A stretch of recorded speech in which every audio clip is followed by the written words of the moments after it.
अस्सलाम वालेकुम स्टूडेंट्स, उम्मीद है आप सब लोग खैरियत से होंगे। My name is Khurram Gill from stars head office Lahore. और आपको पता है कि आज हमारा जो ऑनलाइन लेक्चर नंबर 5th है, जो चैप्टर नंबर 5 के ऊपर है, पार्शियल फ्रैक्शंस के ऊपर है। साथ चैप्टर 6 का पहला पोर्शन है। तो मैं आपको बताता हूँ, चैप्टर 5 में कोई बहुत कॉम्प्लिकेटेड क्वेश्चन आता है इसमें से क्वेश्चन, लेकिन कोई बहुत ही कॉम्प्लिकेटेड क्वेश्चन नहीं आता, बड़ा आसान क्वेश्चन आता है इस चैप्टर में से। तो सिर्फ आपने 2 डेफिनेशन इसमें से याद करनी है, dates enough.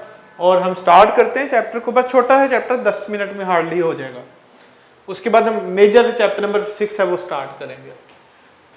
Partial fraction chapter का नाम है। आपने 2 डेफिनेशन याद करनी। फ्रैक्शन की 2 टाइप्स होती हैं जी, एक होती है प्रॉपर फ्रैक्शन, दूसरी होती है इम्प्रॉपर फ्रैक्शन। प्रॉपर फ्रैक्शन ऐसी फ्रैक्शन को कहते हैं जिसमें degree of numerator is less than degree of denominator. देखें, ये न्यूमिनेटर इसकी डिग्री 2 है और डिनोमिनेटर की डिग्री क्या है, 3 है। अगर न्यूमिनेटर की डिग्री डिनोमिनेटर से लेस हो तो एक प्रॉपर फ्रैक्शन होती है। इसी तरह से ऐसी फ्रैक्शन जिसमें जो डिग्री है न्यूमिनेटर की वो इक्वल हो या ग्रेटर हो डिग्री ऑफ डिनोमिनेटर से, तो उसे क्या कहा जाता है, इम्प्रॉपर फ्रैक्शन कहा जाता है। देखें, इसकी डिग्री 3 है और इसकी डिग्री भी क्या है, 3 है। इसकी डिग्री 4 है, इसकी डिग्री भी क्या है, 4 है, इक्वल है। इसकी डिग्री 3 है, इसकी डिग्री 2 है, न्यूमिनेटर की डिग्री ज्यादा है, तो इसे क्या कहा जाता है, इम्प्रॉपर फ्रैक्शन। बस ये 2 अपने डेफिनेशन याद करनी, प्रॉपर एंड इम्प्रॉपर फ्रैक्शन। एक क्वेश्चन करते हैं, which one is a proper fraction. कौन सी फ्रैक्शन जो है प्रॉपर है? Option number 1 1/x, option 2 x² - 1/x, C option है x - 1/x, डेल्टा ऑप्शन है बोथ A एंड C। जी बताएंगे आप आंसर क्या होगा, सोचें कौन सी फ्रैक्शन इम्प्रॉपर है, प्रॉपर फ्रैक्शन है। देखें, यहाँ पे डिग्री न्यूमिनेटर की ज्यादा है, यहाँ पे कम है, ये आंसर नहीं होगा। यहाँ पे दोनों डिग्रीज बराबर है, ये आंसर भी नहीं होगा। यहाँ पे देखिए, ऊपर 1 का मतलब x⁻0, ऊपर x की डिग्री क्या है बच्चों, 0, नीचे डिग्री क्या है, 1 है, तो ये एक प्रॉपर फ्रैक्शन है। ठीक हो गया जी, हमने जस्ट प्रॉपर फ्रैक्शन चूज करना था। तो ये मोस्टली नस्ट के टेस्ट में क्वेश्चन आता है, यूईटी के टेस्ट में इतना आसान क्वेश्चन नहीं आता। यूईटी के टेस्ट में इसका 2-3 बार क्वेश्चन आया हुआ है और वो बहुत आसान क्वेश्चन आया हुआ है। याद रखिएगा, चैप्टर 5 का क्वेश्चन अटेम्प्ट करना दुनिया का सबसे आसान काम है। इसका शॉर्टकट मैं बताता हूँ। क्वेश्चन यूं आता है इस चैप्टर में से, बस एक ही क्वेश्चन आता है, द पार्शियल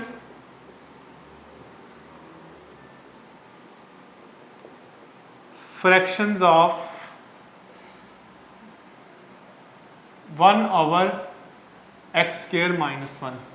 इसकी हमने पार्शियल फ्रैक्शंस बनानी है जी। ठीक है, चलिए इसको 2x कर दें और इसकी पार्शियल फ्रैक्शंस हमने बनानी है। क्या होंगी? Option number 1 1/x - 1 - 1/x + 1।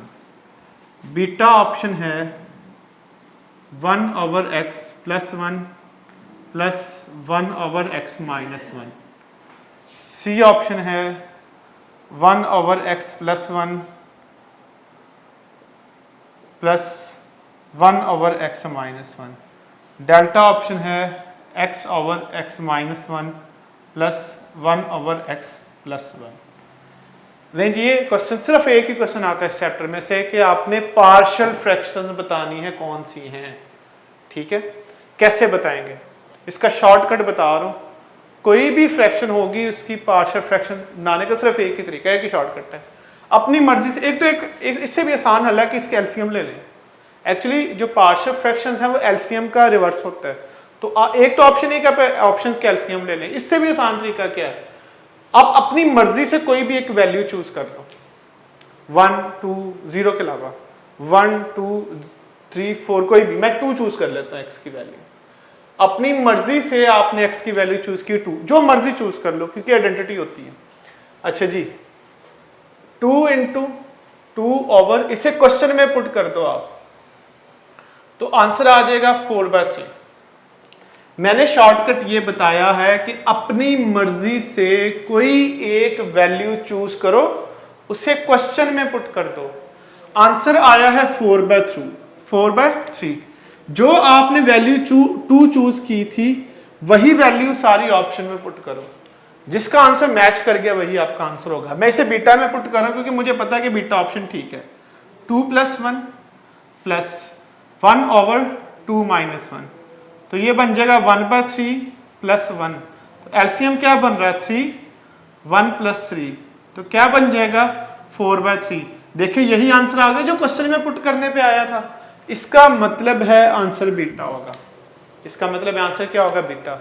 दोबारा से बात सुन लो, मैं रिपीट करता हूं। देखो कैसे बनानी पार्शियल फ्रैक्शंस, अपनी मर्जी से एक वैल्यू चूज करनी है आपने। याद रखिएगा वो वैल्यू होना चाहिए जिस पे डिनोमिनेटर 0 ना बने, डिनोमिनेटर नॉन जीरो होना चाहिए। 1 नहीं पुट कर सकते, 1 पे डिनोमिनेटर 0 हो रहा है, वो आपको पता है इन्फिनिटी बन जाता है। आपने वैल्यू कौन सी बच्चे चूज किया है 2, किसमें पुट किया क्वेश्चन में, आंसर क्या आया है 4/3। यही वैल्यू आपने सारी ऑप्शन में पुट कर देनी है। मैंने यही वैल्यू किस ऑप्शन में पुट की है बीटा ऑप्शन में, तो क्या हुआ आंसर क्या आया 4/3 आ गया। सेम आंसर आ गया दोनों में पुट करने पे, तो ये आपका सही ऑप्शन होगा। तो पार्शियल फ्रैक्शन को सॉल्व करने की शॉर्टकट है, एक वैल्यू क्वेश्चन में वही वैल्यू किसमें पुट कर दो ऑप्शन में, जिस पे दोनों साइडें बराबर आ गई वही आपका आंसर होगा। उसके बाद देखिए एक 2 डेफिनेशन और इसमें से करनी है। ए है इक्वेशन, इक्वेशन को हम कंडीशनल इक्वेशन भी कहते हैं। इक्वेशन को आप सिंपल इक्वेशन या कंडीशनल इक्वेशन भी कह सकते हैं। ये क्वेश्चन भी आ सकता है यूईटी के टेस्ट में। एन इक्वेशन, ऐसी इक्वेशन विच, या इक्वेशन की जगह पे मोर प्रिसाइज वर्ड यूज कर ले, एन अलजेब्रिक सेंटेंस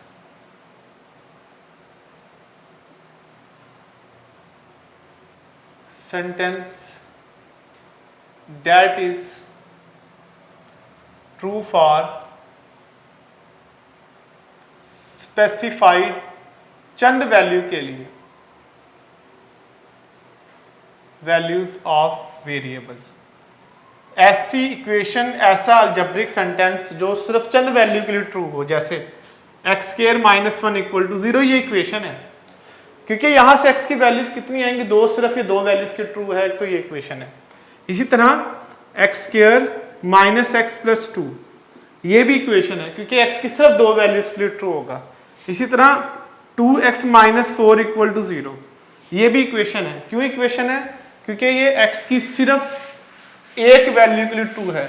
तो याद रखिएगा इक्वेशन, ये कंडीशनल इक्वेशन ऐसे सेंटेंस को कहते हैं जो x की सिर्फ चंद वैल्यू के लिए ट्रू हो, सारी वैल्यूज के लिए ट्रू ना हो। उसके बाद हम डेफिनेशन करते हैं आइडेंटिटी की, इसमें से भी क्वेश्चन पॉसिबल है। आइडेंटिटी क्या होती है, ये इक्वेशन की एक टाइप होती है। एन इक्वेशन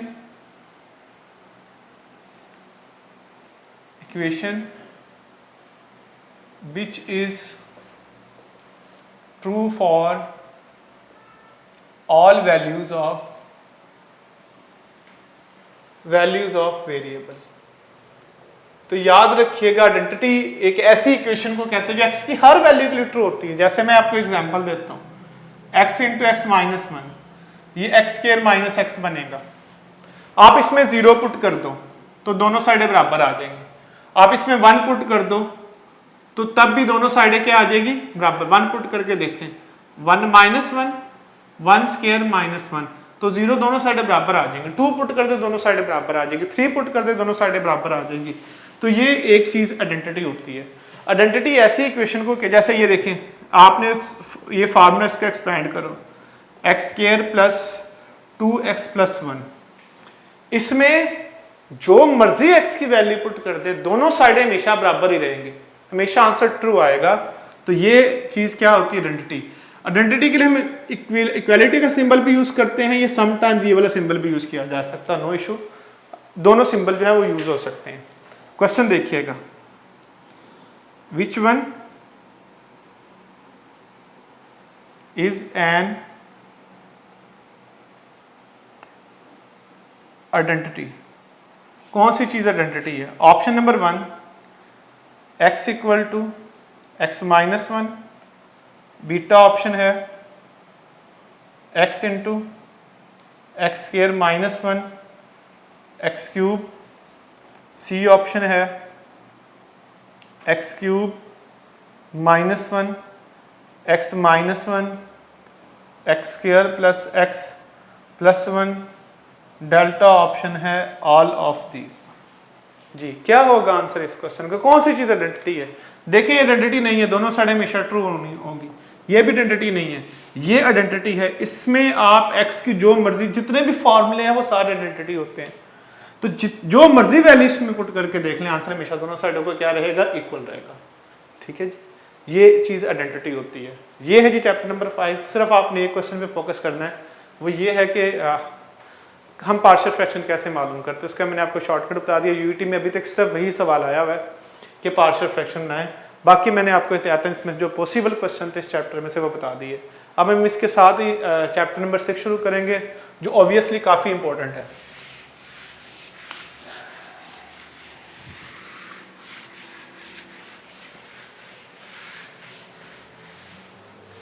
लें जी, चैप्टर नंबर 6 स्टार्ट करने जा रहे हैं।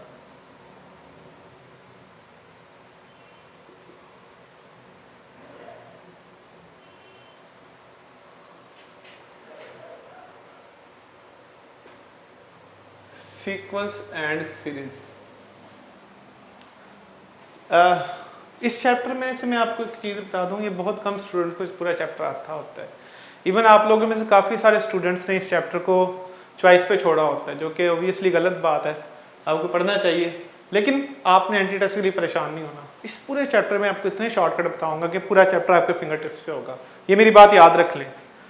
जैसे ही ये चैप्टर कंप्लीट होगा, आपको चैप्टर आता होगा, इसकी मैं आपको गारंटी देता हूँ। आपने सिर्फ इसको साथ साथ समझना है। ठीक है, लो जी स्टार्ट करते हैं chapter number 6, sequence and series. सबसे पहले आप सीक्वेंस की डेफिनेशन कर लेते हैं। अब सीक्वेंस की आपने बुक में तो सिंपल सी डेफिनेशन पढ़ी हुई है, अरेंजमेंट ऑफ टर्म्स को सीक्वेंस कहते हैं। ठीक है, ये बात भी, अरेंजमेंट ऑफ टर्म्स को क्या कहा जाता है? सीक्वेंस कहा जाता है। लेकिन मैथमेटिकल डेफिनेशन इसकी क्या है? एक फंक्शन होता है। सीक्वेंस एक फंक्शन होता है, याद रखिएगा। चैप्टर 2 में हम फंक्शन है जो पढ़ चुके हैं। A function whose domain is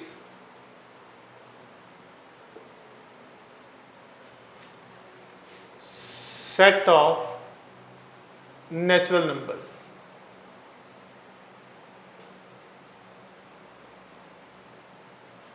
and range is set of, range is कोई भी सबसेट या सेट लिख लें, इससे फर्क नहीं पड़ता। सबसेट ऑफ रियल और कॉम्प्लेक्स नंबर।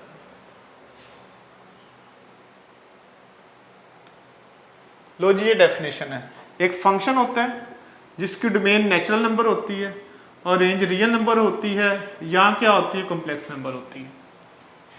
इस फंक्शन का जो आउटपुट है उसको सीक्वेंस कहते हैं। उसको क्या कहा जाता है? उसकी टर्म्स को क्या कहा जाता है? सीक्वेंस। जैसे देखिए, एक मैं टर्म्स लिखता हूं कुछ 1 2 3 4 अप टू सो ऑन।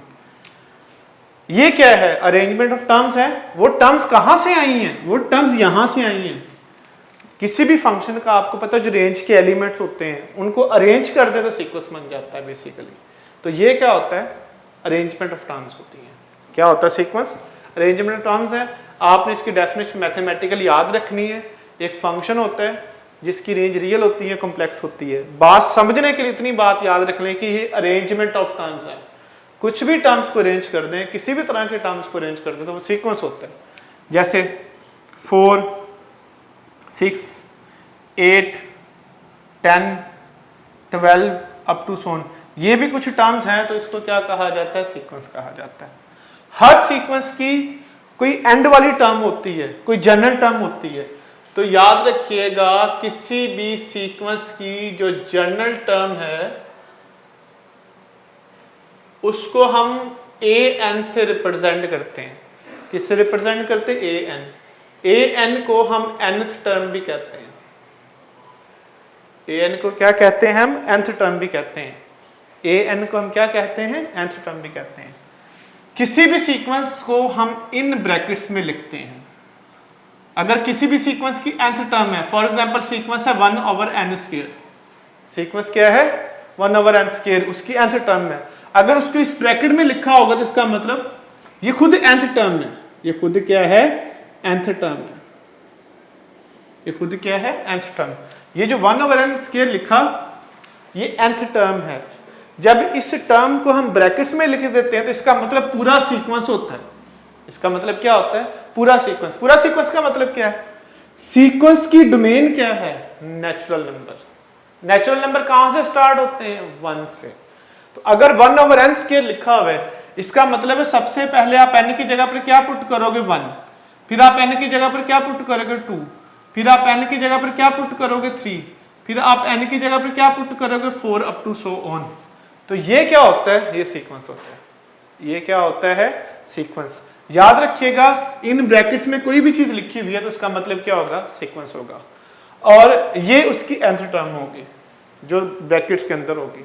इससे रिलेटेड एक क्वेश्चन करवा रहा हूं। बेसिकली ये वाला क्वेश्चन नस के टेस्ट में आया हुआ है, लेकिन मैं चूंकि इससे रिलेटेड है तो मैं आपको करवा रहा हूं इसकी practice, for the sake of practice. The sequence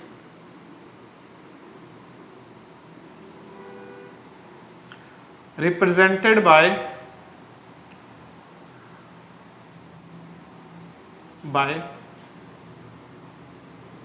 -1/n plus 1/n/2 is, जो सीक्वेंस इसको रिप्रेजेंट कर रहा है। देखिए, जब भी ब्रैकेट्स में कोई nth टर्म लिखी हुई है ना, उसका मतलब पूरा सीक्वेंस है। और पूरे सीक्वेंस का मतलब क्या है? आपने n की जगह पे 1 पुट करना है, 2 पुट करना है, 3 पुट करना है, 4 पुट करना है, up to so on. Options हैं 0 1 2 0 1 2। बीटा ऑप्शन है 1 -1 1 -1।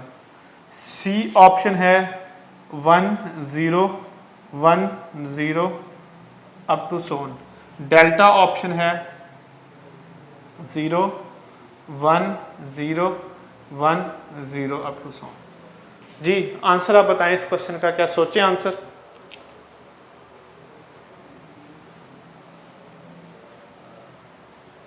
जी, क्या आंसर आपने सोचा इसका? जी, काफी लोगों ने क्वेश्चन कर लिया होगा। इसका आंसर है डी। कैसे? आपने पूरा सीक्वेंस बताना, तो सबसे पहले n की वैल्यू 1 पुट करें। जब आप n की वैल्यू पुट करेंगे तो बचेगा क्या? n/2 0 बचेगा। अब n की वैल्यू 2 पुट कर दो, +1/2, तो आंसर क्या बचेगा? 1। तो 0 1 0 1 0 1 ही टर्म्स रिपीट होते जाएंगी। इस क्वेश्चन का जो आंसर है बेसिकली क्या होगा? डेल्टा डी आंसर होगा। जी, नोट कर लें यहां तक।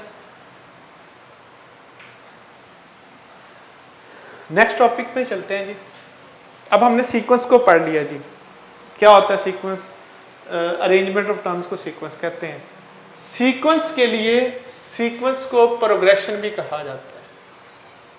सीक्वेंस को प्रोग्रेशन भी कहते हैं। सीक्वेंस के लिए हम जो सेकंड वर्ड यूज करते हैं दैट इज प्रोग्रेशन। बेसिकली हमने इस चैप्टर में 3 किस्म के सीक्वेंसेस पढ़ने हैं। सबसे पहला सीक्वेंस पढ़ाने जा रहा हूं जिसको हम कहते हैं arithmetic sequence.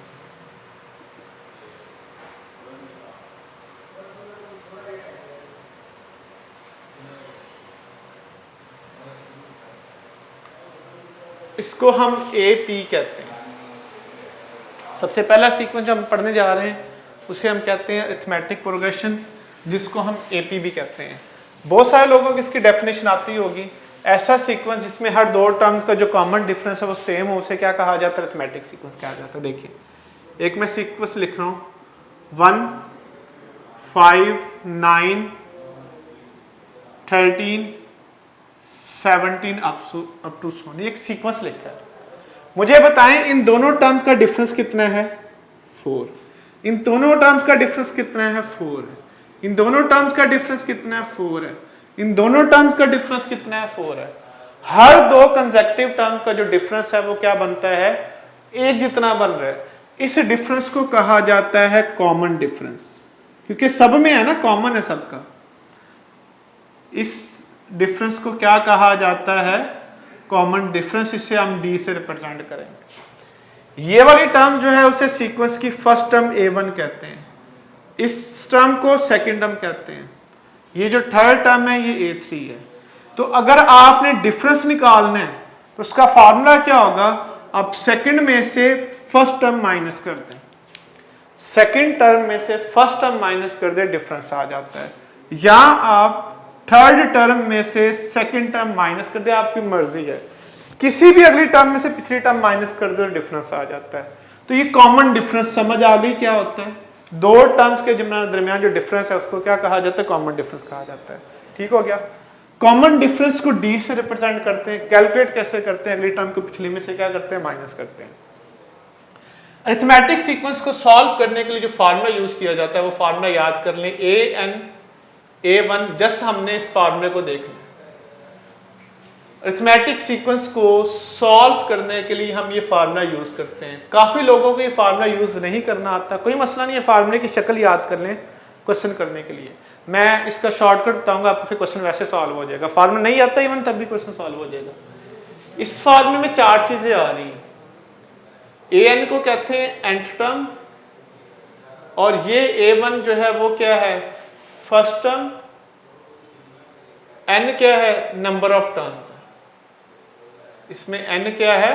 Number of terms है। इसमें d क्या है? कॉमन डिफरेंस है। Common difference. तो इस फार्मूले में टोटल आपके पास चार चीजें हैं। पहली चीज है nth टर्म, दूसरी चीज है फर्स्ट टर्म, तीसरी चीज है नंबर ऑफ टर्म्स, चौथी चीज है कॉमन डिफरेंस। होगा क्या? आगे जो क्वेश्चंस आएंगे उनमें चारों में से कोई एक चीज मिसिंग होगी, वो हमने मिसिंग चीज मालूम करनी है। ये क्वेश्चन है। क्लियर? ये चार चीजें हैं, इन चारों में से कोई एक मिसिंग होगी, वो चीज हमने मालूम करनी होगी, या दो मिसिंग होंगी, तीन मिसिंग होंगी। अब देखते हैं कि इस क्वेश्चन को हमने सॉल्व कैसे करना है। और इसमें याद रखिएगा n खुद किसको बिलोंग करता है? नेचुरल नंबर को। और n यहां पर ग्रेटर देन 1 होना चाहिए। n नेचुरल नंबर को बिलोंग इस वजह से करता है कि जो डोमेन है सीक्वेंस की वो होती नेचुरल नंबर है, और n 1 से ग्रेटर इस वजह से है क्योंकि A1 पहले से इसमें आ रहा है। इस फार्मूले को मैं इतना सिंपल कर दूंगा कि आप इसका कोई भी क्वेश्चन जो है वो इजीली सॉल्व कर सकते हैं। सिंपल करते हैं इस फार्मूले को। फॉर एग्जांपल आपने A2 कैलकुलेट करना है। मैंने कहा इस फार्मूले को ना याद करें, इसको शॉर्ट फॉर्म याद करते हैं। A2 मालूम करना है तो क्या बनेगा? A1 प्लस n की जगह पर 2 पुट करोगे तो बच जाएगा D।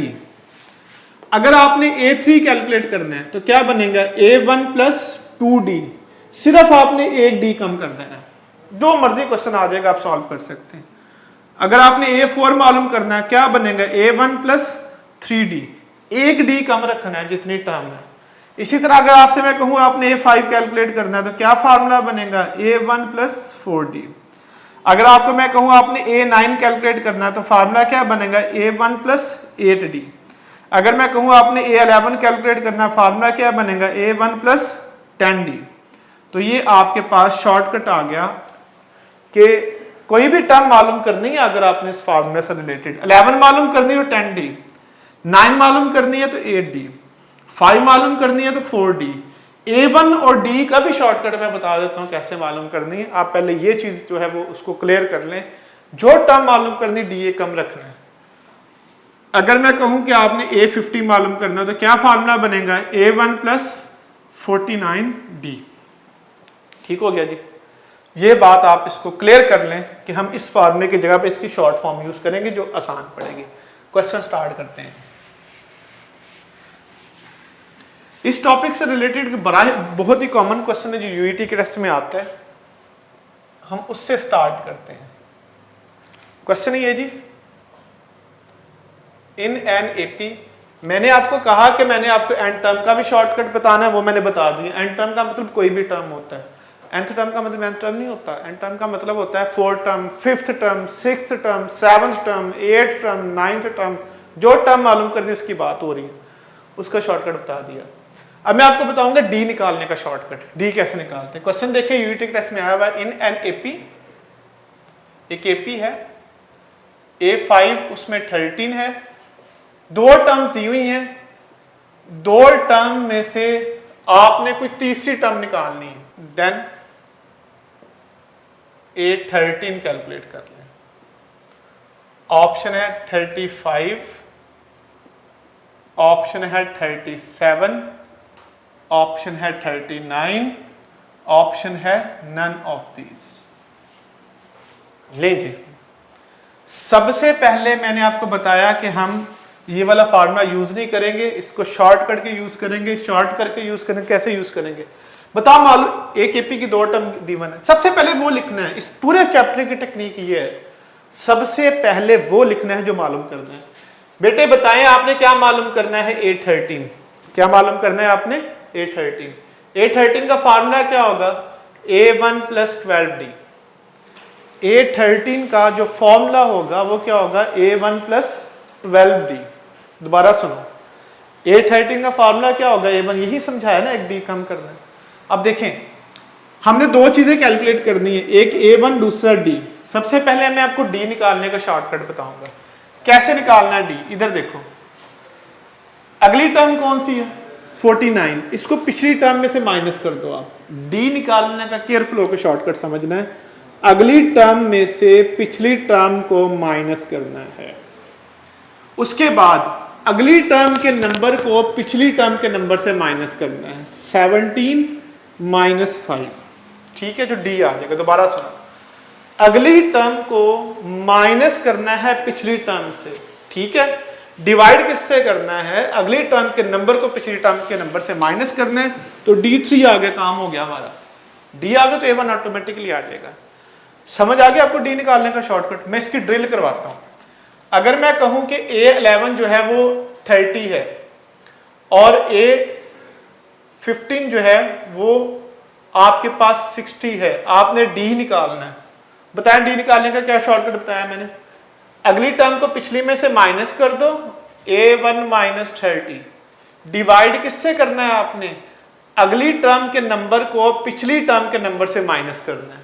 तो ये आपके पास 30/4, इसको सिंप्लीफाई कर ले तो D आ जाएगा।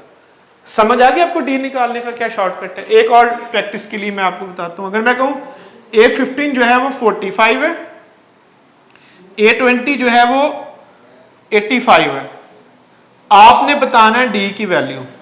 तो बताओ क्या शॉर्टकट बताया मैंने जी? साथ रिपीट करेंगे अब इसको। अगली टर्म को पिछली टर्म में से क्या करना है? माइनस करना है।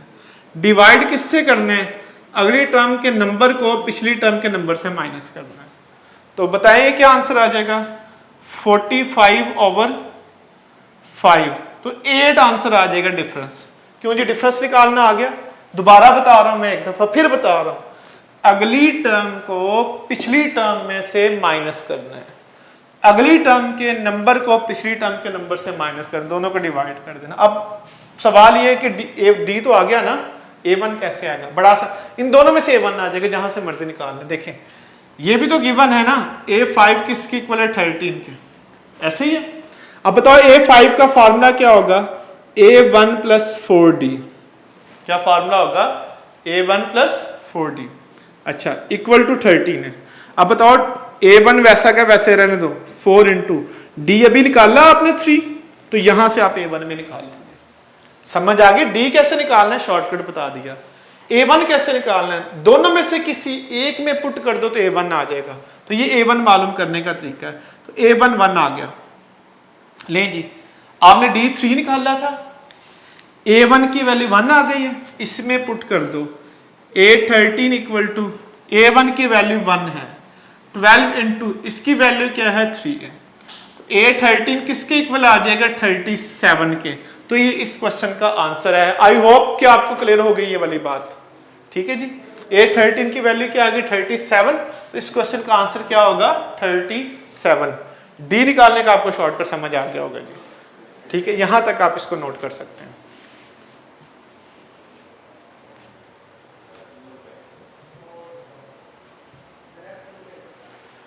नेक्स्ट चलते हैं जी। अभी मैंने आपको इस फार्मूले में से सिर्फ दो चीजें बताई हैं, एक A1 और D कैसे निकालना, दूसरा AN मतलब कोई भी टर्म कैसे निकालनी है। अब हम शॉर्टकट सीखेंगे ए एन निकालने का। अब हम कौन सा शॉर्टकट सीखेंगे जी? हमने ए एन कैसे निकालना है, ठीक है, एन कैसे निकालना है। अब हम जा रहे हैं एन निकालने के शॉर्टकट पे। इस पे डिफरेंट टेक्निक का क्वेश्चन आता है, डिफरेंट तरह के क्वेश्चन आते हैं, ठीक है, वो करते हैं। मैं इसको मिटा रहा हूँ ताकि आप इसको नोट कर चुके होंगे। देखिए स्टूडेंट्स, आगे चलते हैं। अभी हम इस फार्मूले को एक्सप्लोर कर रहे थे। अब हमने इसमें ए एन कैलकुलेट करना सीख लिया, ए वन कैलकुलेट करना सीख लिया, डी कैलकुलेट करना सीख लिया। अब हम शॉर्टकट सीखेंगे। अगर इसी फार्मूले में आपको एन कैलकुलेट करना हो तो कैसे करेंगे, इसका शॉर्टकट देखिए। क्वेश्चन ऐसे आ सकता है, विच टर्म ऑफ एपी 5 2 -1 -82, ये -82 nth टर्म में कौन सी टर्म बनती है? n बताना नंबर ऑफ टर्म। तो इसका शॉर्टकट देखें, n निकालने का शॉर्टकट आपने करना ये है, आपने लास्ट टर्म में से फर्स्ट टर्म माइनस कर देनी है। -82 -5, पहला स्टेप समझ आ गया। लास्ट में से फर्स्ट माइनस करनी है और फिर क्या करना है, आपने डिफरेंस पे डिवाइड कर देना है। डिफरेंस क्या है इन दोनों का? कॉमन डिफरेंस निकालने एक साइड पे। भाई सेकंड माइनस फर्स्ट करेंगे तो डिफरेंस आ जाएगा, तो डिफरेंस -3 आएगा। तो डिफरेंस पर आपने डिवाइड कर देना है और एंड पर आपने 1 ऐड कर देना। तो ये इसका शॉर्टकट है। क्या करना है आपने? Last minus first divided by difference और ऐड 1, ठीक है। इसको आप फॉर द मेमोरी एक साइड पे लिख लें, last minus first divided by difference और ऐड क्या करना है आपने 1, तो आपके पास n आ जाएगा। तो n निकालने का शॉर्टकट हमने सीखा है। इसको सॉल्व कर लो, ये आ जाएगा 29 + 1। तो कौन सी टर्म बनेगी इसकी? 30th टर्म बनेगी -82। एक और प्रैक्टिस करवाता हूं आपको, देखिए अगर ऐसे आ जाए 4 8 12 अप टू 1, पूछा हुआ है कि 100 इसकी कौन सी टर्म है, तो बताएं n निकालने का क्या शॉर्टकट बताया? लास्ट को फर्स्ट में से क्या माइनस करना है? लास्ट माइनस फर्स्ट डिवाइड किससे करना है आपने? डिफरेंस से। डिफरेंस कितना है? 4 और ऐड क्या करना है? 1। तो ये हमारे पास जो फॉर्मूला है वो n निकालने का फॉर्मूला। याद रखिएगा, फिर रिपीट कर रहा हूं, लास्ट माइनस फर्स्ट डिवाइड करना है डिफरेंस से और 1 को ऐड कर देना है। तो ये आपके पास डिफरेंस n की वैल्यू आ जाएगी, ठीक है। तो इसका आंसर क्या है जी? बीटा। एक और प्रैक्टिस करवाता हूं जी। आगे ऐसे आ जाता 14 16 अप टू 92। अब बताओ आपने n निकालना तो क्या करना है? लास्ट को फर्स्ट में से माइनस करना है, डिफरेंस दोनों का 2 बनता है, वो डिवाइड करना है डिफरेंस से और ऐड 1 कर देना है। ये हमारे पास n निकालने का फॉर्मूला है। लेकिन क्वेश्चन ये तो मैंने बिल्कुल आसान क्वेश्चन लिखा ना। अब एंटी टेस्ट में क्वेश्चन कैसे आता है? वो ऐसे आता है, how many 3 digit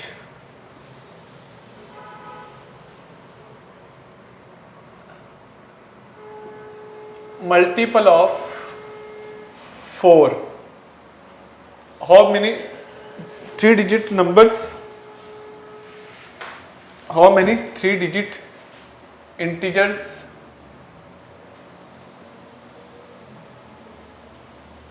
positive integers कर लें, positive integers multiple of 4।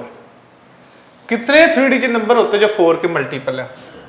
Option है जो 220, बीटा ऑप्शन है 225, सी ऑप्शन है जी 180, डेल्टा ऑप्शन है नन ऑफ दीज। एग्जैक्टली वही क्वेश्चन है थोड़ी देर पहले किया, लेकिन फर्क क्या है? इसमें सीरीज लिखी हुई है, इसमें सीरीज बनानी है। क्वेश्चन है जी 3 डिजिट नंबर बताने हैं जो 4 के मल्टीपल है। कौन से नंबर बताने हैं? 3 डिजिट। पहले आप ये सोचे 3 डिजिट नंबर होते कौन से हैं? 3 डिजिट नंबर 100 से शुरू होते हैं, 999 पे जाके मुक जाते हैं। हमने बताना है कौन से नंबर 3 डिजिट है जो 4 के मल्टीपल है। तो देखें 100 पहला नंबर है, दूसरा नंबर क्या है? 104 है, तीसरा नंबर क्या होगा? 108 होगा, चलते जाए, लास्ट नंबर क्या होगा? 996 होगा। तो ये सीरीज बन गई है। और याद रखिएगा मल्टीपल्स की सीरीज हमेशा अरिथमेटिक प्रोग्रेशन होता है, अरिथमेटिक सीक्वेंस होता है। सीक्वेंस बन गया। दोबारा सुन लो, 3 डिजिट नंबर बताने हैं जो किसके मल्टीपल हैं? 4 के। तो आपके पास पहला नंबर जो 4 का मल्टीपल वो 100 होता है, अगला नंबर 104 होता है, अगला नंबर 108 होता है। लास्ट नंबर 996 होगा जी। अब बताएं आपने n कैसे निकालना है? लास्ट माइनस फर्स्ट डिवाइड करना है डिफरेंस से, ऐड करना है 1। क्यों जी, ये बात समझ आ गई है? तो यहां से आप इसका आंसर निकाल लें तो क्या आ जाएगा 180। इस तरह एक और क्वेश्चन मैं करवाता हूं, ये कैसे क्वेश्चन ऐसे भी आ सकता है। How many numbers in first 200 numbers multiples of, number से मुराद मेरी इंटीजर्स ही है, ऑफ 3। अगर ये क्वेश्चन ऐसे आ जाता है, पहले 200 नंबर्स में से, ठीक है, पहले 200 नेचुरल नंबर कर लो, पहले 200 नेचुरल नंबर्स में से कितने नंबर जो 3 के मल्टीपल हैं? तो बताओ सीरीज कैसे बनाओगे आप? पहला नंबर 3 बनेगा, नेक्स्ट नंबर 6 बनेगा, नेक्स्ट नंबर 9 बनेगा, फिर 12 बनेगा, चलते जाएंगे। लास्ट नंबर कौन सा बनेगा? सोचें। 190 जी, लास्ट नंबर कौन सा बनेगा? 199 है ये 3 का मल्टीपल? नहीं है। 198 चेक करें जी, लास्ट नंबर बनेगा 198। पहले 200 में से जो लास्ट नंबर बनेगा 3 का मल्टीपल 198 बनेगा। बताएं n कैसे निकालना है आपने? 198 माइनस 3 डिवाइडेड बाय डिफरेंस और ऐड क्या करना है 1। तो ये आपके पास n निकालने का शॉर्टकट है। अब आपके पास ये वाला फार्मूला कंप्लीट हो गया होगा, आपने सारी ही चीजें कैलकुलेट करना यहां से सीख ली है। इसके बाद देखिए होता ये है, देखिए एंट्री टेस्ट एक totally different game, different mindset ही डिफरेंट है। हमने प्रैक्टिस बहुत कुछ क्वेश्चंस की होती है, हम बहुत कुछ पढ़ रहे होते हैं, कुछ बहुत कुछ हम डिस्कस कर रहे होते हैं, लेकिन क्वेश्चन टोटली डिफरेंट भी आ सकता है। जैसे देखें, हमने इतना पढ़ा, n निकालने का फार्मूला पढ़ा, हमने सिंपल क्वेश्चन किया, हार्ड लेवल का क्वेश्चन किया, उससे हार्ड लेवल का क्वेश्चन किया, लेकिन ऐसा भी हो सकता है कि क्वेश्चन इससे इजी और कॉमन सेंस का क्वेश्चन आ जाए। जैसे ये क्वेश्चन आया हुआ है, वैसे फास्ट के टेस्ट में आया ये question, a child is writing counting, वो गिनती लिख रहा है एक बच्चा, from 1 to 100, how many times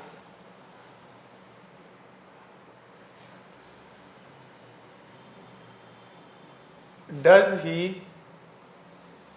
pass by 9? कितनी दफा वो 9 को पास करेगा, 9 काउंट करेगा? 20, 10, 11। आप लोग घर में बैठे हुए हैं, वीडियो देख रहे हैं, अब इस क्वेश्चन का आंसर दें। ये कॉमन सेंस का क्वेश्चन है, मैं आपको 1 मिनट देता हूं, आप इसका आंसर गलत करेंगे। घर में बैठे हुए आप की बुक यूज कर ले, जो मर्जी यूज करते, कैलकुलेटर यूज कर ले, आंसर दें इसका। मैं तब तक ये रिमूव करता हूं।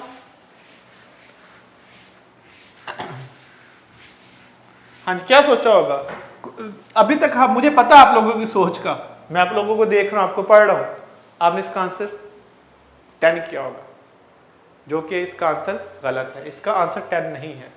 फिर कुछ लोगों ने इसका आंसर 11 किया होगा, डेफिनेटली वो भी नहीं है। अब आंसर सोच ले, 2 ऑप्शन रह गई हैं, अभी भी सोच ले, शायद सही आंसर तक आप लोग पहुंच जाए।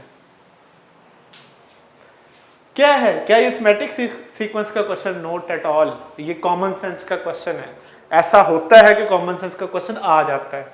देखें, ये काउंट करने वाला क्वेश्चन है, ये कोई अरिथमेटिक क्वेश्चन ये कि 1 से 100 तक गिनती लिखो, 9 कितनी दफा आएगा? देखें, पहली दफा 9 में, 19 में, 29 में, 39, 49, 59, 69, 79, 89, 90, 91, 92, 93, 94, 95, 96, 97, 98 और 99 में कितनी दफा आएगा? 2 दफा। 99 में कितनी दफा आएगा? 2 दफा। तो टोटल 20 टाइम्स वो क्या लिखेगा? 9 को लिखेगा। तो इस क्वेश्चन का आंसर जो करेक्ट बनेगा वो 20 टाइम्स बनेगा। ठीक हो गया? तो ऐसा क्वेश्चन आसान होता है, लेकिन होता है क्या है कि आपने इसको सोच रखा होता है कि वो मुश्किल है, जिसकी वजह से आप सारा क्वेश्चन गलत करके कर सकते हैं। पॉसिबिलिटी ये वहां पर मौजूद होगी। आगे चलते हैं। ठीक, देखें, अभी तक हमने पढ़ा दी एक ही फार्मूला, उसको एक्सप्लोर किया। थोड़ा सा इसी फार्मूले को हम आगे लेके चलते हैं। आगे लेके चलते हैं, हम पढ़ते हैं अरिथमेटिक मीन। अरिथमेटिक मीन जिसे आप AM कहते हो, बड़ा ही आसान है। अगर आपके पास 3 नंबर्स हैं, A, capital A, B, R in AP, ये तीनों नंबर अरिथमेटिक प्रोग्रेशन में हैं। फॉर एग्जांपल 1, 5, 9, देखो ये 3 नंबर जो है वो अरिथमेटिक प्रोग्रेशन में हैं, तो इनके दरमियान में कौन सा नंबर है? 5। 3 नंबर्स की जो दरमियान में नंबर होता है वो अरिथमेटिक मीन होता है। कैलकुलेट कैसे करते हैं? A प्लस बी ओवर 2, बड़ा आसान है, इन दोनों को ऐड करके 2 पे डिवाइड कर दें तो आपके पास अरिथमेटिक मीन आ जाएगा। दोबारा बता रहा हूं, इन दोनों को ऐड करना है, 2 पे डिवाइड करना, अरिथमेटिक मीन आ जाएगा। क्वेश्चन बड़ा सिंपल इसमें से आता है। द अरिथमेटिक, ये वाला क्वेश्चन नेक्स्ट के टेस्ट में आया हुआ है जी, आपको for the sake of practice करवा रहा हूं। Between x minus 1 and x plus 1 is, arithmetic mean बताना है 2x x माइनस x, यहां 0। कैसे बताओगे अरिथमेटिक मीन? अभी बताया आपने, इन दोनों को ऐड कर देना है ओवर 2, ये इससे क्या हो जाएगा? कैंसिल हो जाएगा, तो बाकी इसका आंसर क्या बचेगा? x। तो x इस क्वेश्चन का आंसर है। नेक्स्ट चलते हैं जी, उसके बाद नेक्स्ट टॉपिक के ऊपर। मैंने कहा 2 नंबर्स के दरमियान में अरिथमेटिक प्रोग्रेशन हो तो वो दरमियान वाला नंबर कहलाता है अरिथमेटिक मीन। लेकिन अगर 3, 7, 11, 15, 19 अगर नंबर ही 1 से ज्यादा हो फिर क्या करेंगे? बताओ, ये अरिथमेटिक सीक्वेंस है कि नहीं है? ऑफ कोर्स है, ये एक अरिथमेटिक सीक्वेंस या अरिथमेटिक प्रोग्रेशन है। इस अरिथमेटिक प्रोग्रेशन में ये पहला नंबर है आपका और ये लास्ट वाला नंबर है आपका। इसके दरमियान में कितने नंबर्स हैं? 1, 2, 3 नंबर्स हैं, तीनों अरिथमेटिक मीन कहलाते हैं। ये पहला अरिथमेटिक मीन है, ये दूसरा अरिथमेटिक मीन है, ये तीसरा अरिथमेटिक मीन है। 2 नंबर्स के दरमियान जितने भी नंबर हैं वो क्या कहलाते हैं? अरिथमेटिक मीन कहलाते हैं। एक अरिथमेटिक मीन भी हो सकता है, 2 भी हो सकते हैं, 3 भी हो सकते हैं, 4 भी हो सकते हैं, 5 भी हो सकते हैं। इन्हें क्या कहा जाता है? An arithmetic mean between A and B। Between A and B, इनको कैलकुलेट करना बड़ा सिंपल है जी। अगर आपने पहला अरिथमेटिक मीन कैलकुलेट करना तो फार्मूला होगा A1 प्लस D। अगर आपने सेकंड अरिथमेटिक मीन कैलकुलेट करना है फार्मूला होगा A1 प्लस 2D। देखो, अगर आपने सेकंड टर्म मालूम करनी थी तो फार्मूला A1 प्लस D था, मिक्स ना कर देना। यहां पर हम एक D कम करते थे, यहां पर D की वैल्यूज उतनी रखनी जितनी है। A1 होगा तो 1D, A2 होगा तो 2D। अच्छा, तीसरा अरिथमेटिक मीन मालूम करना तो फार्मूला क्या होगा? A1 plus 3D। आगे जाके मैं इसका शॉर्टकट भी बताऊंगा। A4 मालूम करना है तो क्या फार्मूला होगा? A1 plus 4D। अब आप इसकी ड्रिल करते जाए। A5 मालूम करना तो फार्मूला क्या होगा? A1 plus 5D। इसी तरह चलते जाएं। अगर आपने AN कैलकुलेट करना है तो फार्मूला क्या होगा? A1 plus ND। ये हमारे पास nth अरिथमेटिक मीन मालूम करने का फार्मूला है। हम एक और फार्मूला भी यूज करते हैं अरिथमेटिक मीन के लिए, वो भी लिखवा देता हूं, आप पहले ये नोट कर लें जी। एन अरिथमेटिक मीन अगर फर्स्ट निकालना है A1 प्लस T, सेकेंड निकालना है A1 प्लस 2D, थर्ड निकालना है A1 प्लस 3D, फोर्थ निकालना है तो A1 plus 4D, fifth plus 5D। अब मैं इसका शॉर्टकट आपको बताता हूं कि क्वेश्चन मुश्किल नहीं होगा इसमें से। क्वेश्चन नहीं भी आता तब भी हो जाएगा आपको। देखिए, क्वेश्चन ऐसे आता है, 3 arithmetic means between 1 and 19। Options हैं 5, 9, 13। बीटा ऑप्शन है 6, 9, 13। सी ऑप्शन है 5, 10, 15। डेल्टा ऑप्शन है नन ऑफ दीज। बड़ा ही आसान क्वेश्चन है। आपने किसके दरमियान अरिथमेटिक मीन बताना है? 1 और 17 के दरमियान। शॉर्टकट समझो, किस किस के दरमियान बताना है आपने, 1 और 17 के दरमियान। कैसे मालूम करेंगे? हम सारी ऑप्शन को इसके दरमियान में रखेंगे, 1 और 17 के दरमियान। पहले ये वाली ऑप्शन रखेंगे, फिर ये वाली ऑप्शन रखेंगे, फिर ये वाली ऑप्शन रखेंगे। जिस पे कॉमन डिफरेंस सेम बन जाएगा वही आपका आंसर होगा। देखिए अल्फा ऑप्शन रखें इसके दरमियान, 1, 5, 9, 13। देखो इन दोनों का डिफरेंस कितना बनता है 4 का, इन दोनों का डिफरेंस कितना बनता है 4 का, इन दोनों का डिफरेंस कितना बनता है 4 का, इन दोनों का डिफरेंस सेम बन रहा है डिफरेंस, तो ए ही आंसर होगा। ये शॉर्टकट है अरिथमेटिक मीन्स बताने का। दोबारा सुन लो, आपने सबसे पहले 1 और 17 लिखना है, वो नंबर जिनके दरमियान आपने मीन बताने हैं, और फिर क्या करना है, ऑप्शन को इसके दरमियान फिट करना है, फिर चेक करना है कि इनका डिफरेंस सेम बन रहा है कि नहीं बन रहा। देखिए सबका 4 बन रहा है, तो ए ही आंसर होगा, जिस पे डिफरेंस जो है वो सेम बन जाए। ठीक है, जिसको नोट कर लें। अभी हमने पढ़ा अगर आपने पहला अरिथमेटिक मीन मालूम करना है तो फार्मूला होगा a1 प्लस डी, सेकेंड मालूम करना है a1। अब मैं इसका एक जनरल फार्मूला लिखवाता हूँ, इसी का अब मैं आपको एक जनरल फार्मूला लिखवाता हूँ। वो क्या है, अगर आपने nth अरिथमेटिक मीन निकालना है बिटवीन a एंड b, तो उसका जनरल फार्मूला क्या होगा, an equal to a plus B N B over n plus 1। ये फार्मूला याद रखने, यूज नहीं होगा ये फार्मूला कभी भी, क्योंकि मैंने इसका शॉर्टकट आपको बता दिया, इसका शॉर्टकट यूज होगा, ये फार्मूला खुद कभी भी यूज नहीं होगा। इसको जस्ट आप एज ए मेमोरी याद कर लें, an equal to a1 plus N B over n plus 1। फिर इसमें से कैसे क्वेश्चन आ सकता है, फिर इसमें से क्वेश्चन यूं आ सकता है, the sum of 10 arithmetic means between 2 and 18 is. 2 और 18 के दरमियान आपने 10 अरिथमेटिक मीन्स आ रहे हैं, उनका सम बताना है। ऑप्शन है 110, बीटा ऑप्शन है जी 100, सी ऑप्शन है 50, डेल्टा ऑप्शन है नन ऑफ दीज। अब इसका शॉर्टकट देखें क्या है, अगर आपने सम बताना है ऑफ n अरिथमेटिक मीन्स का बिटवीन a एंड b, अगर आपने बच्चों a और b के दरमियान n अरिथमेटिक मीन का सम बताना है तो उसका शॉर्टकट क्या है, n/2, जितने अरिथमेटिक मीन इनको 2 पे डिवाइड कर दें और a प्लस b दोनों को ऐड कर दें, तो ये n अरिथमेटिक मीन्स निकालने का फार्मूला होगा।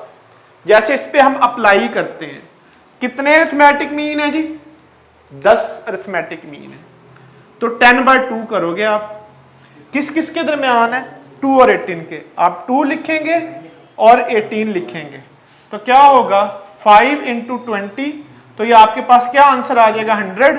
तो इस क्वेश्चन का करेक्ट आंसर क्या होगा, 100 होगा। दोबारा सुनो इस बात को, कितने अरिथमेटिक मीन्स का सम बताना है आपने, 100 का, तो क्या करेंगे 100/2 है 10 का, 10/2 into a plus B by A और बी को ऐड कर दे। तो ये फार्मूला भी आप याद रखना है। अगर आपसे n अरिथमेटिक मीन का सम पूछा हो तो उसका शॉर्टकट ये वाला, दोनों नंबर्स को ऐड करें, n/2 से मल्टीप्लाई करवा दें। फिर एक बहुत फेमस क्वेश्चन है जो यूईटी के टेस्ट में आया भी हुआ है, उस क्वेश्चन का स्टाइल ये है, if an -1 plus bn -1 over an, आपको याद आ गया होगा ये वाला क्वेश्चन जी, बिल्कुल ये आपकी बुक में मौजूद है। इस arithmetic mean between a and b, then आपने बताना है n की वैल्यू कितनी होगी, 0 होगी। आपको पता है आपने इसमें वैल्यू कैलकुलेट की हुई है, और ये प्रॉपर लॉन्ग क्वेश्चन है। अगर ये आप लोग एफएससी वगैरह पढ़ते हैं, प्रॉपर लॉन्ग क्वेश्चन है, लेकिन यहाँ पे मैं इसका आपको शॉर्टकट बताऊंगा कि क्वेश्चन आपसे वैसे ही सॉल्व हो जाएगा, कुछ भी नहीं करना, सिर्फ 5 सेकंड में इस क्वेश्चन का आंसर देंगे। इसका शॉर्टकट देखिए, डिनोमिनेटर की जो भी पावर होगी ना n-2, आपने इसको 0 पुट कर देना है, तो आंसर क्या आ जाएगा 2। तो यही इस क्वेश्चन का आंसर है। लो जी सॉल्व हो गया, ठीक हो गया। क्या शॉर्टकट है, डिनोमिनेटर की जो पावर है उसको आपने 0 पुट करना है। अच्छा एक बात सुन लें, आपको पता है कि क्वेश्चन अरिथमेटिक मीन के लिए भी आपकी बुक में है, फिर ये क्वेश्चन आपकी बुक में ज्योमेट्रिक मीन के लिए भी है, फिर ये क्वेश्चन आपके पास हार्मोनिक मीन के लिए भी है। तीनों का शॉर्टकट बता देता हूं आपको ताकि आपके 3 क्वेश्चन हो जाए। अगर अरिथमेटिक मीन के लिए आएगा तो आपने डिनोमिनेटर में जो a की पावर है उसको 0 पुट करना है। अगर ज्योमेट्रिक मीन के लिए आएगा तो आपने पावर को -1/2 के इक्वल पुट करना है। अगर हार्मोनिक मीन के लिए आएगा तो आपने क्वेश्चन को -1 के इक्वल पुट करना है। 3 बार 3 जगह पे क्वेश्चन मौजूद है। दोबारा सुन लो, अरिथमेटिक मीन के लिए 0 पुट करना है, ज्योमेट्रिक मीन के लिए -1/2 पुट करना है, हार्मोनिक मीन के लिए आपने -1 इसको पुट करना है। ये आपने टेक्निक जो है वो याद रखनी है। अरिथमेटिक मीन के लिए शॉर्टकट क्या बताया, 0 पुट करना है, ज्योमेट्रिक मीन के लिए -1/2, हार्मोनिक के लिए -1 पुट करना है। आगे चलते हैं। इसके बाद देखें अगला टॉपिक, मुझे बताएं 1, 7, 11, 15, 19 अप टू सोन, ये अरिथमेटिक प्रोग्रेशन है। इसे बच्चों क्या कहते हैं, अरिथमेटिक प्रोग्रेशन। ये क्या है, अरिथमेटिक प्रोग्रेशन। लेकिन अगर मैं इसे यूं लिख दूं 7, 11, 15, 19 अप टू सोन, तो फिर ये क्या बन जाएगा, फिर ये अरिथमेटिक सीरीज बन जाएगी। फिर ये क्या बन जाएगा, अरिथमेटिक सीरीज। और हम सीरीज का सम मालूम करते हैं, क्योंकि सम ऑफ, इसे सीरीज का जो सम है इसे पार्शियल सम कहते हैं। पार्शियल इस वजह से कहते हैं कि ये हो सकता है 10 टर्म का, पूरी सीरीज का तो सम नहीं ना होता, उसकी 20 टर्म का हो जाएगा, 10 टर्म का हो जाएगा। लिखा होगा जी आप इसका सम मालूम करें A15 तक, A16 तक, A20, A100 तक, तो ये पार्शियल सम्स कहलाते हैं। सम भी कहते हैं और पार्शियल सम भी कहते हैं। खाली सम कह ले कोई इतराज नहीं है, लेकिन मैथमेटिकल लैंग्वेज इसकी क्या है, पार्शियल सम इसे कहते हैं। आगे देखें, इसका फार्मूला क्या होता है सम निकालने का, Sn sum of n terms. Formula क्या होता है, n/2 2a1 plus n-1 into d। ये एक फार्मूला है, इसको याद रख लेना। या सम टाइम हम इसको ऐसे भी लिख सकते हैं, इसी फार्मूले को n/2 a1 प्लस an। अगर लास्ट टर्म पता हो तो ये वाला फार्मूला यूज कर लेते हैं, ठीक है जी। अगर लास्ट टर्म पता नहीं है आपको तो आप यही वाला फार्मूला यूज करेंगे। फार्मूला जरा याद कर लें, फिर उससे रिलेटेड हम क्वेश्चन करते हैं। क्या फार्मूला है, n/2 2a1 plus n-1 into d। आगे चलें, क्वेश्चन इसमें से आता है, ऐसे आता है, the sum of the series series 1 plus 5 plus 9 plus up to so on up to A12। आपने सीरीज का सम मालूम करना है 12 टर्म तक। ऑप्शंस हैं 272, 276 और डेल्टा ऑप्शन है नन ऑफ दिस। कैसे मालूम करेंगे, अब इसमें कोई शॉर्टकट नहीं है, सीधा सीधा वैल्यूज लगा के फार्मूले में पुट कर देनी है। बताओ A1 की वैल्यू क्या है, 1। बताओ D की वैल्यू क्या है, 4। बताओ N की वैल्यू क्या है, 12 है। बस आपने करना यह है कि वैल्यूज इसमें लगानी है। तो क्या बन जाएगा, S12 equal to 12/2 2 into A1 की वैल्यू 1 है, 12 - 1 D की वैल्यू 4 है। जस्ट आपने वैल्यूज लगानी है, आपको आंसर मिल जाएगा, ठीक है। S12 equal to 6 into 2 plus 44। इसको सॉल्व कर लें तो 12 टर्म का सम आ जाएगा 296। तो इस क्वेश्चन का जो आंसर आएगा वो क्या आएगा, 296 इस क्वेश्चन का करेक्ट आंसर होगा, ठीक है। ये बड़ा आसान सा टॉपिक है, इसमें कोई बड़ी बात नहीं है। जस्ट आपने क्या करना है, इसमें फार्मूला लगाना है Sn मालूम करने का, जो मैंने आपको बताया 2 n/2 2a1 plus n minus 1 into D होता है। पूरी एक्सरसाइज में जस्ट एक ही फार्मूला यूज होता है। हाँ, कोई बहुत मुश्किल क्वेश्चन इसमें से आ जाए तो वो ऐसे आ सकता है। How many terms requires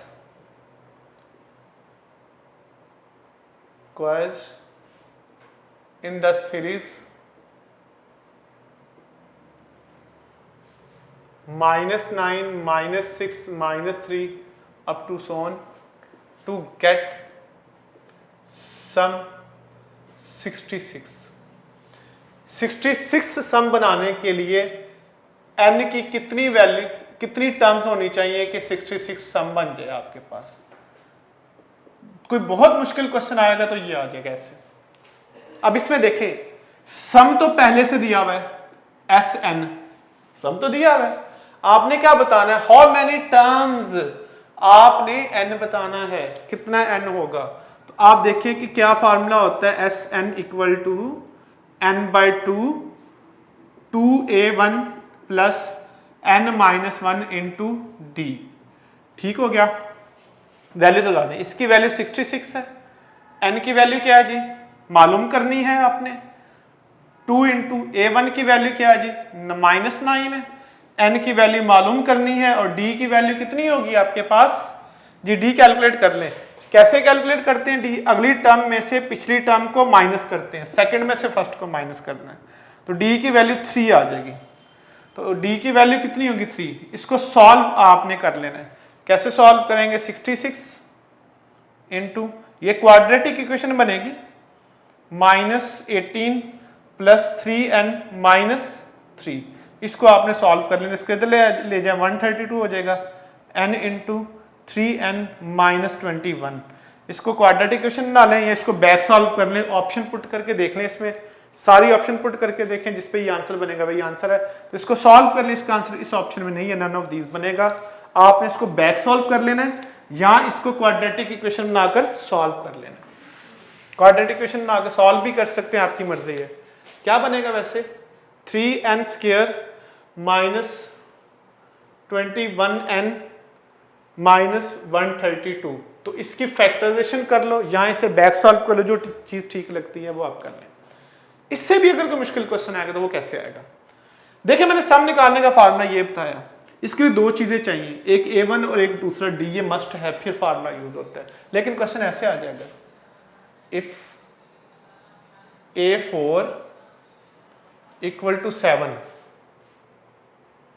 then sum of 9 terms is sum of a5 को आप कर ले 10 है, सम ऑफ 7 टर्म्स बताना है। ऑप्शन है 27 ऑफ AP इज, ऑप्शन है 70, ऑप्शन है 40, डेल्टा ऑप्शन है can not be insufficient delta, insufficient data. अब क्या करेंगे हम जी, सोचें। एक ही टर्म से सम निकल सकता है, तो बहुत सारे स्टूडेंट्स का फौरी तौर पे आंसर कर देंगे इनसफिशिएंट डाटा, जो कि नहीं होगा। ये सॉल्व हो सकता है क्वेश्चन, कैसे सॉल्व होगा इस पे हमने सोचना है। ये one of the most difficult question है, बट अगर आपको बेसिक्स क्लियर है तो क्वेश्चन हो जाएगा। जी बताएं, आपने आपके पास सम निकालने का फार्मूला क्या होता है। सबसे पहले फार्मूला याद रखिएगा, जब भी ऐसा क्वेश्चन आएगा जिसमें इनसफिशिएंट डाटा की ऑप्शन होगी या कैन नॉट बी डिटरमिन की ऑप्शन होगी, उस क्वेश्चन को सॉल्व करने की सिर्फ एक ही टेक्निक है, फार्मूला पहले लिख लो, वहीं से क्लू मिलेगा। अब बताएं कितनी टर्म का सम बताना है, 7 का। तो n की जगह पर 7 पुट कर दो, 7/2, 2 और कुछ नहीं पता हमें, सिर्फ आप n की जगह पर 7 पुट करना जा रहे हो और कोई चीज ही पता नहीं हमें। अच्छा, S7 इक्वल टू 7/2, ये बनेगा 2a1 plus 3d, 2a1 plus 60। आगे देखें, 7/2, इसमें से 2 कॉमन आर, बनेगा a1 प्लस 3d, 2 2 से कैंसिल हो जाएगा। S7 इक्वल टू 7 इंटू बताओ A1 प्लस 3D क्या ये A4 के बराबर नहीं होता? मैंने बताया था ना 4 टर्म मालूम करने का फार्मूला क्या होता है, फिर बता रहा हूं A4 किसके इक्वल होता है? A1 प्लस 3D के। तो ये A4 आ गया। 7 इंटू A4 की वैल्यू कितनी है? 10 है। तो बताएं इस क्वेश्चन का आंसर फिर क्या होगा? बीटा होगा। समझ आ गई बात आप लोगों को? देखिए टोटली डिफरेंट क्वेश्चन अभी तक जो किए हैं। आप बहुत सारे लोगों ने इसका आंसर इनसफिशिएंट डाटा सोच भी लिया होगा, लेकिन आंसर हमने कैलकुलेट किया। तो याद रखिएगा, इसमें भी मैं लॉजिक बताता हूं। लॉजिक क्या है? सम तब निकल सकता है जब ये मिडिल टर्म हो, नहीं तो नहीं निकल सकता। देखिए 7 के मिडिल में 4 आता है ना, तो फिर सम निकल सकता है, अदरवाइज इनसफिशिएंट डाटा ये ऑप्शन में होगा। सिर्फ एक सूरत में सम निकल सकता है, अगर गिवन टर्म मिडिल टर्म होगी। अगर गिवन टर्म कौन सी टर्म होगी? मिडिल टर्म होगी।